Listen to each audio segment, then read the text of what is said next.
Voilà, c'est un sketch raté, complet, mais ça reste un sketch. Quand même, s'il vous plaît, quoi, merde, chier, quoi. Ah, le public parisien, quoi. On n'est pas comédien, on a fait ça pour rigoler. Bon, bah voilà, dessin debout, comme d'hab. On est là, on est claqué, ça fait 15 jours. Et vous avez beau faire, ouais, suivant, nanana. En attendant, nous, tous les jours, on attend du monde et on est vraiment claqué. Et on manque de monde. Et d'ailleurs, pour publier et archiver les dessins et le boulot, parce qu'en fait, je crois que vous vous rendez pas compte. Et là, il y a un moment, il y a un petit peu un ras-le-bol et il va... Salut. Non, on a un vrai problème de compréhension ce soir, ça va pas du tout. Je lui avais dit que ça marcherait pas, il m'a pas écouté. Non, ouais, voilà. Alors moi j'ai de la voix, arrête, repose. C'est les mecs, hein, en vrai. Heureusement qu'il y a des nanas, donc on appelle aux nanas aussi, commission dessin debout. En vrai, on a besoin de meufs, parce que nous on est là, on est crevés, donc si on veut avoir des potes pour être crevés ensemble, ce serait super top. Donc ouais, niveau matos, on est bien. Après, on essaie de trouver des... on bosse avec la commission numérique pour avoir notre site. Du coup, ça va aller très très vite. Je sais, je termine. Et du coup, ce qui serait bien, ce serait si des gens ont des plans avec des imprimeries ou des endroits où on pourrait scanner. Ce serait ouf parce que ça nous permettrait de mettre en ligne, du coup, sur le site en création. En fait, on a trop de dessins. Voilà, à chaque fois on le dit, on cartonne, mais en fait, du coup, on n'a pas le temps de tout publier parce que on doit s'occuper de vous tous les jours quand vous êtes curieux, que vous arrivez. Ah, c'est vachement bien ce que vous faites et tout. Et en fait, on est claqué en réalité. Vous en rendez pas compte. Et moi, ça fait 15 jours quand. Voilà. Va te coucher. On t'aime, rappelle. Voilà, donc venez nous rejoindre. On est juste à côté de la commission logistique. On permet à tout le monde de s'exprimer. Pas que nous, mais pas que nous. Pas que nous, tout le monde. Voilà. Bonne soirée. Merci beaucoup de respecter les 2 minutes.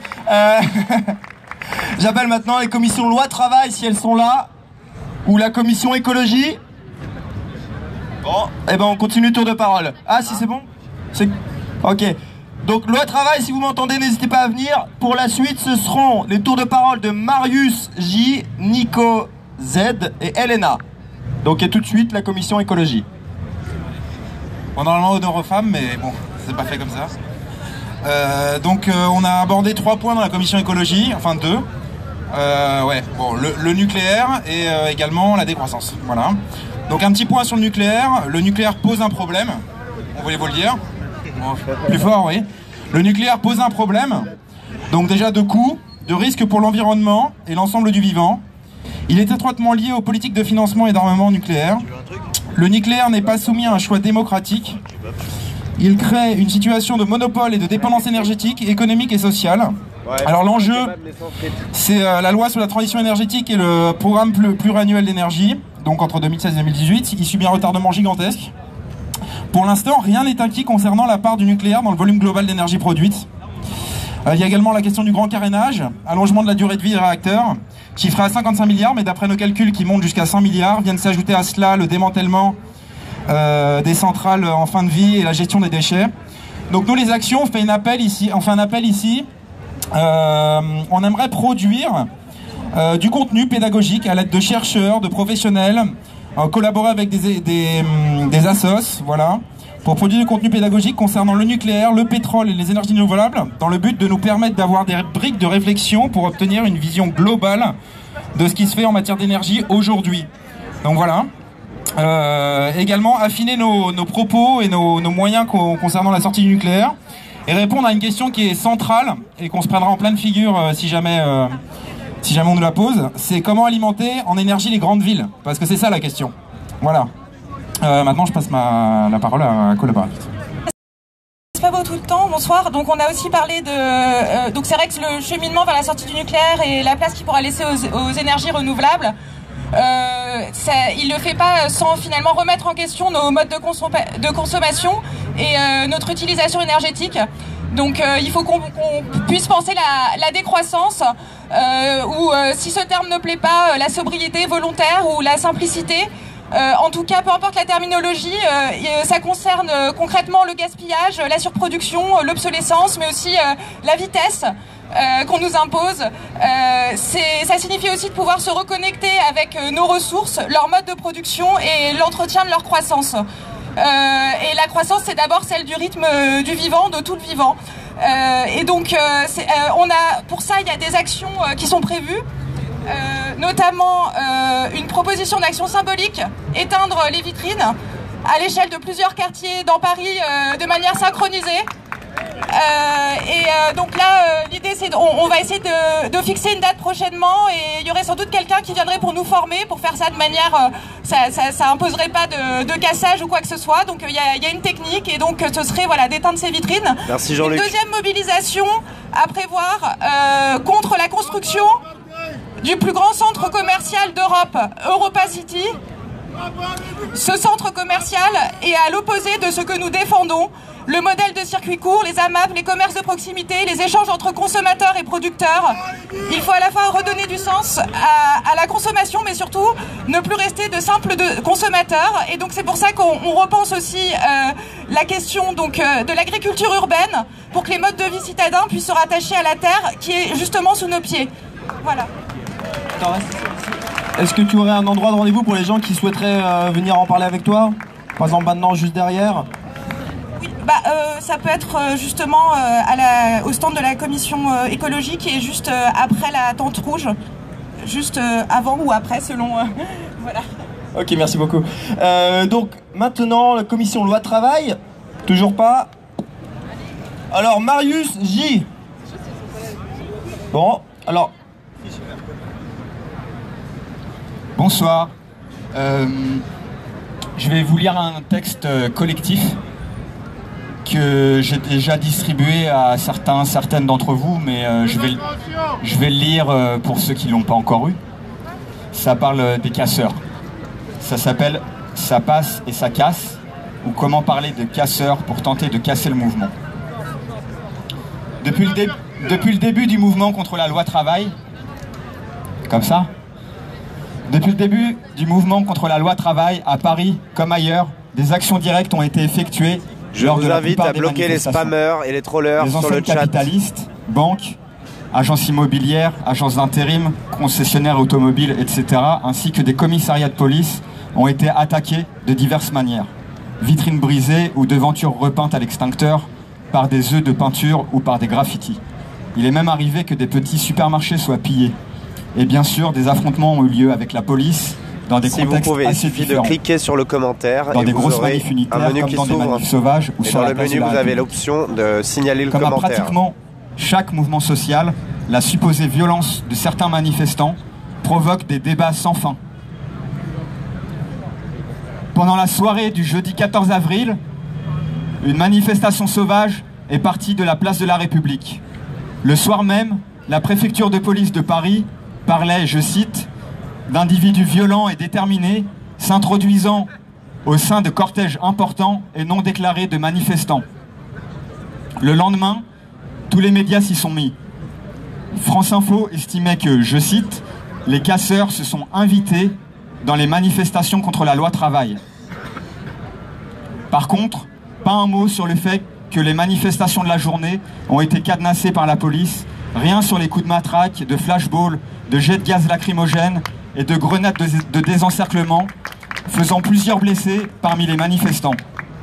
Depuis des dizaines d'années, le discours du pouvoir, qu'il soit étatique ou médiatique, n'a pas changé. Les casseurs seraient une minorité à distinguer des vrais manifestants.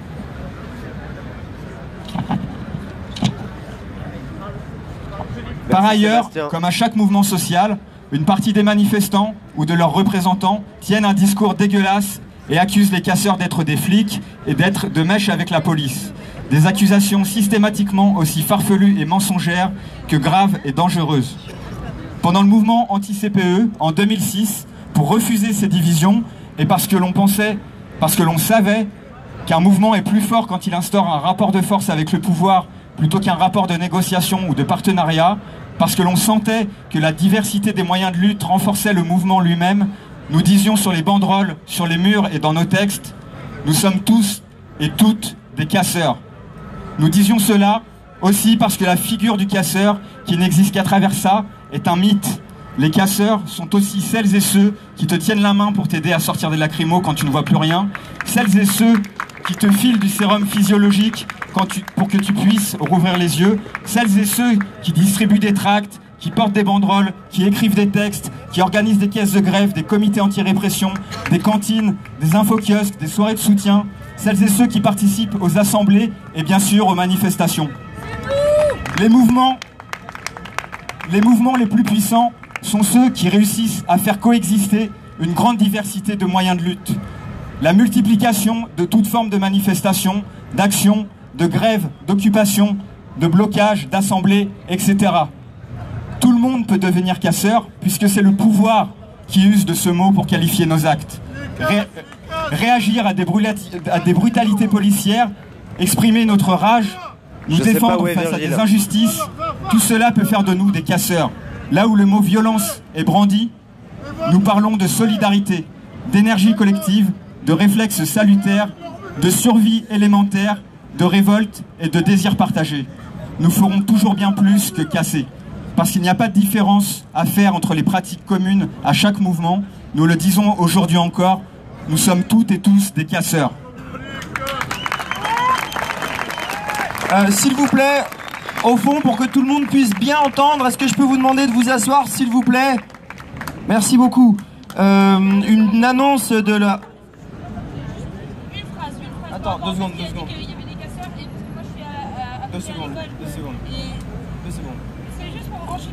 Oui. Une annonce de la cantine qui aurait vraiment beaucoup besoin de gobelets en plastique, de couverts en plastique et d'essuie-tout. Si vous en avez, si vous habitez dans le coin et que si vous pouvez leur en fournir, ce serait vraiment top. C'est donc juste 30 secondes. 30 secondes, juste pour dire que j'ai entendu les infos qu'il y avait eu du coup des casseurs et plein de vitrines qui avaient été éclatées tout autour de la République.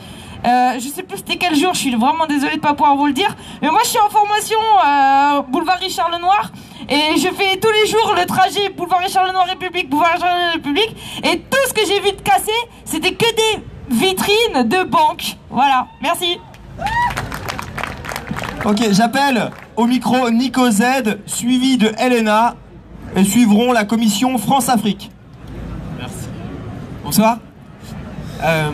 Du coup, bon, tout à l'heure je devais participer au débat, donc du coup, je passe maintenant un peu plus tard. Donc oui, on a bien insisté sur le fait qu'on était 100 partis, mais je pense que ça évite pas d'avoir je pense pas que ça évite d'avoir des bases solides. Donc par exemple, on peut tous dire, à mon avis, vous pouvez crier si vous n'êtes pas d'accord, qu'on est tous antisexistes, oui ou non? Qu'on est tous antiracistes, oui ou non? Et qu'on est tous anticapitalistes, oui ou non? Ok, donc si on part de ça, donc je pense que comme je disais, ça peut être des bases solides. Et donc quand il y a des personnalités politiques ou d'autres personnes qui eux ont leur place partout ailleurs dans la société et qui viennent ici, et on peut se poser la question, vu qu'ils ont toute la place ailleurs dans la société, est-ce que nous, qui n'avons pour certains leur place seulement dans une très faible partie de la France, comme ici, est-ce qu'on ne doit pas aussi, à un moment, avoir confiance en soi et en fait assumer ses idées, parce que voilà, quand il y a des gens qui ont des idées nauséabondes, il faut aussi savoir à un moment, juste avoir, encore une fois, confiance en soi et croire à ce qu'on veut. Et je pense qu'à un moment, trop de démocratie peut tuer aussi la démocratie. Voilà. J'appelle au micro Elena. Alors j'appelle la commission France-Afrique et merci de se préparer la commission prison et la commission immigration. Commission France-Afrique. Commission prison. La commission prison.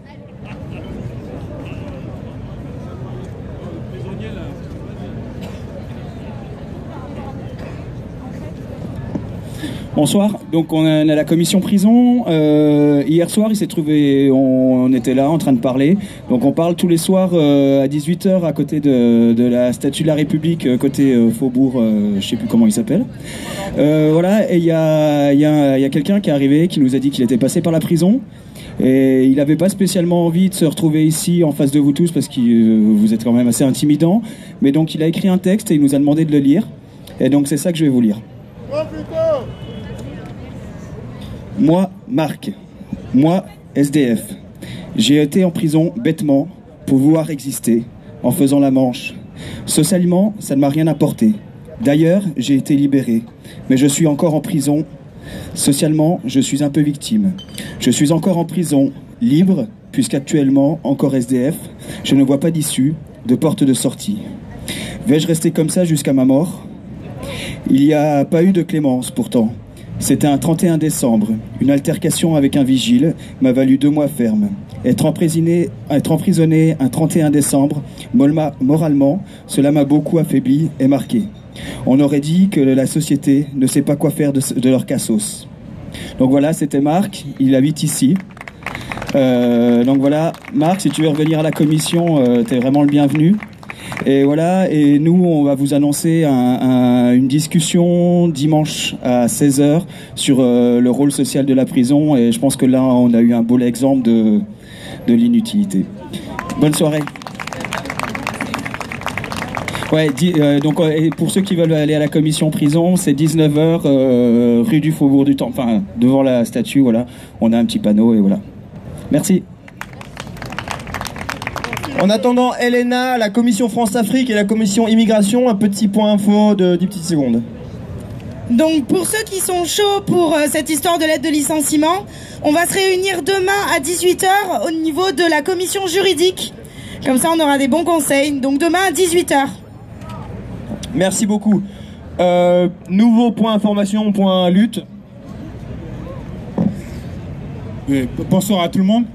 En fait, je voulais vous avertir qu'on organise une nuit debout demain à 17h à Argenteuil, devant la mairie. Parce que je pense que le mouvement, le combat se fait à la place de la République, mais doit aussi se faire aussi en banlieue. Et on espère que vous serez là pour nous soutenir. Et le combat continue. Merci. Donc j'appelle Elena si elle est là. Sinon, la commission France-Afrique. Commission France-Afrique. Bonsoir. On commence d'abord par faire une annonce, c'est-à-dire que le jeudi à 18h, là sur la commission, dans la commission France-Afrique, on aura nos camarades qui viennent du Burkina Faso, du ballet citoyen, et qui vont faire une conférence par rapport à certaines questions qui nous tiennent à cœur. Et il y aura Smokey, Ali et Humanity qui vont tenir une conférence donc, dans la commission France-Afrique. Samedi à 14h, il y a diffusion aussi, Faso en colère, d'où l'on reviendra un peu sur la révolution au Burkina Faso et sur la plupart des questions qui ont fait l'actualité là-bas. Après, dans la commission France-Afrique,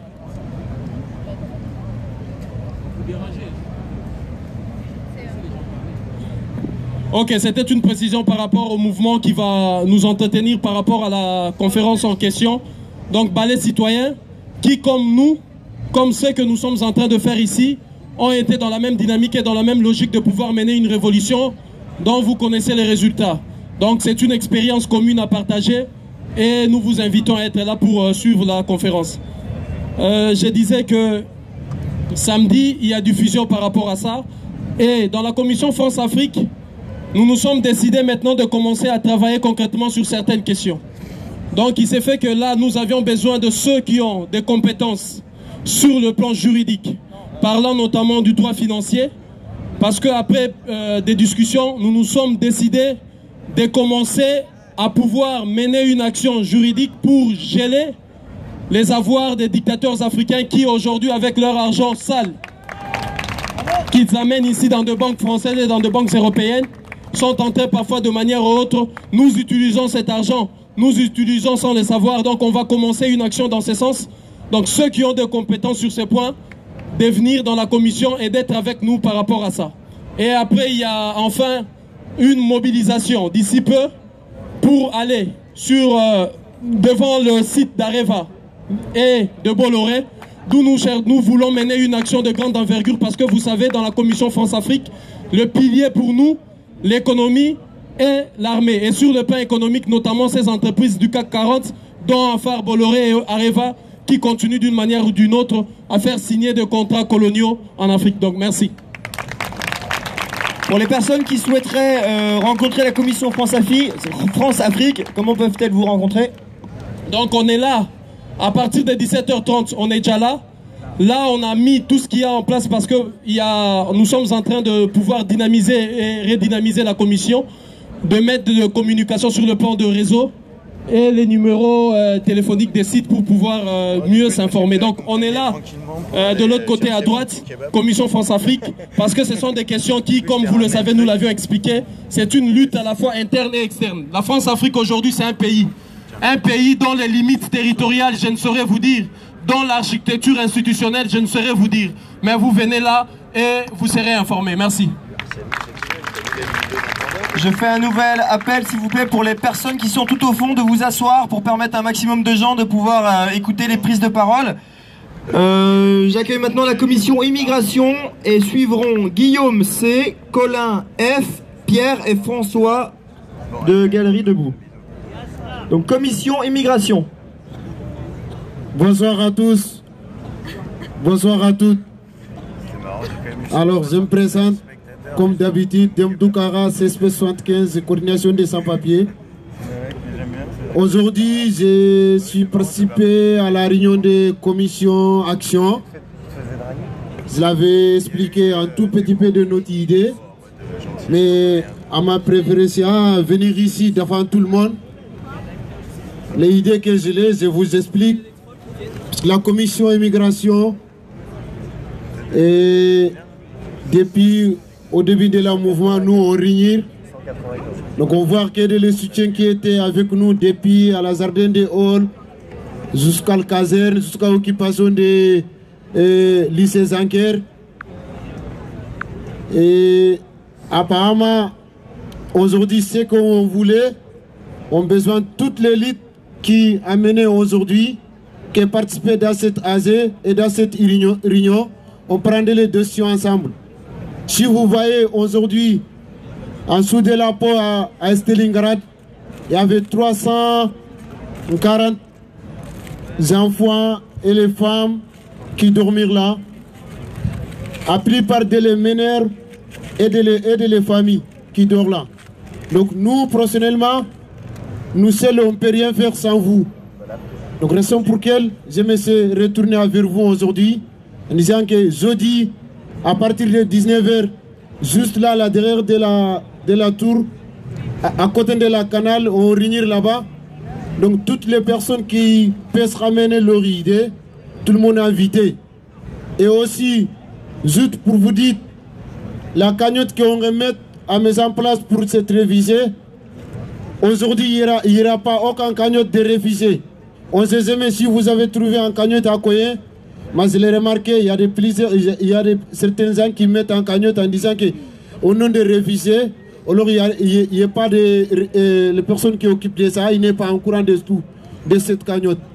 Donc, camarades, la cagnotte, personne qui est occupée, il y a des associations et de la collectif. Il y a un collectif, là, ça s'appelle Debout, et les associations BAM, droit de la révisée, et qui occupent de ça. On ne sait jamais si vous avez... Je vous préfère participer dans cette cagnotte. Il faut essayer de lire d'ailleurs. S'il n'y a pas cette dénom, je ne dis pas qu'elle ne donne pas, mais ce n'est pas nous. Voilà, je m'arrête là, l'IT continue. Merci. Un petit rappel, pour tout ce qui est point lutte, et là c'était le cas, si vous avez des actions concrètes à proposer, vous êtes en priorité, n'hésitez pas à venir nous le dire directement ici, on fait passer avant tout le monde. J'appelle maintenant Guillaume C et se prépare Colin F et Pierre et François. Bonsoir. Je voudrais évoquer rapidement un point qui me semble important dans le combat qui nous réunit ici. Plus fort. Dans le combat qui nous réussit, c'est la question de la lutte contre l'égoïsme. Vous avez entendu, je pense, ce que disent les médias traditionnels de ce qui se passe ici. Nous serions des hauts diplômés, des bobos qui ne seraient pas solidaires avec les jeunes de banlieue qui, eux, seraient ravis, sans doute, de cumuler les petits jobs précaires. Cet argumentaire est évidemment faux, mais qu'est-ce qui lui donne de la force? J'évoque rapidement, il faudrait prendre plus de temps, mais évidemment on n'a que 2 minutes, la question de l'industrie de la communication, l'industrie des sondages et la diffusion par ce biais-là d'idéologies de droite, mais aussi d'extrême droite, et contre lesquelles nous luttons en nous réunissant en direct ici. J'évoque aussi très rapidement l'héritage qui est le nôtre. Notre mouvement, enfin ce mouvement qui est là, est un peu différent d'Occupy Wall Street. La question en 2008, en 2011 était celle de la crise financière. Occupy Wall Street était au cœur d'une place financière défiscalisée, c'était la question de la finance. Notre question à nous est le travail. Rappelons-nous Place de la République qui est une place d'une grande ville européenne. Rappelons-nous aussi la place de Grève, à l'emplacement de l'actuel hôtel de ville. C'était là que se réunissaient les journaliers et qui devaient négocier chaque matin leurs conditions de travail. Si nous n'avons pas à le faire aujourd'hui, c'est parce que, tout le monde le sait, la grande histoire, la révolution bourgeoise de 1789, que se passe-t-il aujourd'hui? Le monde s'urbanise, les bourgeois s'enrichissent beaucoup et deviennent des oligarques. Les nobles ne voulaient pas travailler, d'où la révolution de 1789. Que font les oligarques aujourd'hui? Ils ne veulent plus travailler. Regardez les nouveaux petits jobs qui se dessinent. Ces gens veulent se faire livrer chez eux. Ils veulent qu'on leur ouvre la portière quand ils descendent du taxi ou du Uber. Ces gens ne veulent plus travailler, c'est insupportable. Alors, c'est simple rappel, j'en viens à mon premier point, dernier point. Alors oui, simplement le plaisir que j'ai ici à évoquer, que je ne pourrais faire nulle part ailleurs. Le plaisir de convoquer ces deux figures sur l'égoïsme. Marx disait, le prolétaire c'est celui qui n'a que sa force de travail pour chaque jour vivre ou survivre. Il n'a que sa propre personne, il n'a que sa force de travail à vendre, il n'a presque rien. Jaurès ajoutait, qui n'était pourtant pas marxiste, il ajoutait, l'égoïsme, ça n'a pas le même sens quand on n'a presque rien que quand on a déjà tout. Les vrais égoïstes, ce ne sont pas évidemment les prolétaires, mais ce ne sont pas non plus les petits bourgeois, ni les bobos, ni les diplômés comme nous, mais ce sont les grands bourgeois, les oligarques. Le point que je n'ai pas de temps de développer malheureusement, c'est la question du lien avec les jeunes de banlieue et le rap. Je fais partie des diplômés, des hauts diplômés, j'ai grandi avec le rap français. Écoutez Kenya Arcana, quand elle dit « j'ai osé marcher sur le globe », c'est la continuité. Si Alain Finkielkraut ne le sait pas, je vais lui rappeler les références. C'est la continuité avec André Tevet, le cosmographe du roi qui faisait le tour du monde, qui a découvert la Floride. C'est les débuts de la laïcité. C'est toute notre histoire de la République française. Kenya Arcana, j'ai osé marcher sur le globe. Moi j'entends le diplômé Élisée Reclus. Il a participé au dictionnaire pédagogique de Ferdinand Buisson. C'est toute l'histoire de notre école républicaine. Donc, les coquins de la médiacratie, comme les politiciens cyniques, n'ont pas de leçons à nous donner. La politique, c'est nous qui la faisons. Le monde entier est ici parce que le monde entier est réuni dans les questions que nous posons. J'ai entendu les jours précédents la question de l'agriculture. J'étais à 1 an, il y a Detroit City. La question de l'agriculture urbaine, évidemment très importante. La question, on en parlait encore tout à l'heure avec l'écologie, le nucléaire. Et enfin, la question des médias. La politique, le monde entier est ici, représenté. J'appelle à la tribune Colin F, suivi de Pierre et François. Suivra le rôle du crieur. Donc, petite précision, pour les personnes qui ne peuvent pas s'exprimer directement ou qui ne sont pas vraiment à l'aise à l'oral ou quelle que soit la raison, vous pouvez demander à une personne de parler à votre place. On essaie à chaque fois de désigner un crieur parmi notre équipe. N'hésitez pas à venir vous proposer en tant que crieur si vous êtes à l'aise à l'oral. Donc, Colin F. Bonsoir. Alors moi je voulais vous parler un petit peu d'Aubervilliers. Aubervilliers c'est une grosse ville sur la ligne 7. Je vais parler plus fort, ouais. Aubervilliers c'est une des villes, voire la ville la plus pauvre de France. C'est un désert social, c'est un désert médical, c'est un désert éducatif. Et à Aubervilliers on a fait la semaine dernière une première nuit debout. On était 150 et on va continuer. On continue samedi prochain, donc déjà je voulais vous inviter, on voulait vous inviter samedi prochain à partir de 14h. 14h pour permettre aux familles de venir, pour permettre à ceux qui ne peuvent pas rester le soir de venir. Donc déjà première invitation. Mais on pense aussi que si on fait des nuits debout, c'est pour plusieurs choses, mais c'est aussi pour construire la grève générale qui permettra au gouvernement de reculer sur le travail, pour reculer ensuite sur plein d'autres choses, pour gagner des droits sociaux, pour gagner des droits dans le médical, dans l'éducation, dans tous les secteurs. Donc je voulais vous inviter aussi à un deuxième rendez-vous. À Aubervilliers, on a un grand centre qui est à la fois un centre commercial, un centre des affaires qui s'appelle le Millénaire, qui est tout neuf, qui a été construit récemment. Et demain midi, on a prévu une grande diff là-bas, une grande diff pour appeler tous les travailleurs, toutes les travailleuses à se mettre en grève le 28 et au-delà. Et donc je voulais appeler toutes les personnes là disponibles à venir demain à midi au Millénaire, c'est sur le métro 12, métro Front Populaire. Et voilà, on y sera avec plein de tracts, et comme c'est un grand lieu, qu'il y a plein de travailleurs, il y a plein de boîtes, il faut être très nombreux pour differ là-bas. Donc si on est très nombreux, c'est chouette. Je vais rester un peu derrière s'il y en a qui veulent venir prendre mes contacts. La station du métro, c'est ligne 12, métro Front Populaire. Merci. J'appelle pour prendre la parole Pierre et François.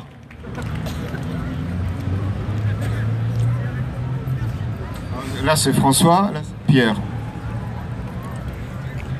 Donc on peut ne pas boire et ne là pas on fumer, s'occupe si de la on galerie mange et en même temps de l'accueil pour les réfugiés à Stalingrad. La galerie, c'est une galerie d'art plastique et en fait on l'a mise en place parce qu'on trouve les trucs un peu trop sérieux ici et on a envie de se marrer un peu. Et donc elle est représentée par une roue suspendue à une échelle, une roue de vélo avec des gobelets. Est-ce que vous l'avez vu un peu? C'est une roue qui représente, on vous expliquera quand vous viendrez en plus en détail, les maths qui ont permis les prévisions météo. Voilà, ça s'appelle la roue de Lorentz. Et il y a aussi l'histoire d'une ficelle et il peut en parler un peu mieux. Voilà. Et ce que je voudrais dire avant de lui passer la parole, c'est que à partir de demain, qui est en train de se mettre sur Péry pour prendre le relais sur l'AG. Vous savez qu'il y a des journées globales. Il y a des journées globales qui sont prévues sur la place de la République. Et demain, à partir de 17h, on va commencer à la préparer. Donc, le 7-8 mai, des délégations internationales viennent ici. Et le 15 mai, c'est l'anniversaire je vais vous partager le lien espagnol. Et donc, on espère que ce jour-là, dans le monde entier, et y compris ici, il y aura de gros rassemblements. Et on commence demain à en discuter ce qu'on va faire exactement à Paris le 15 mai. Voilà. Donc, je vous invite à basculer sur ici, le périscope de Romain Leclerc. Premier grand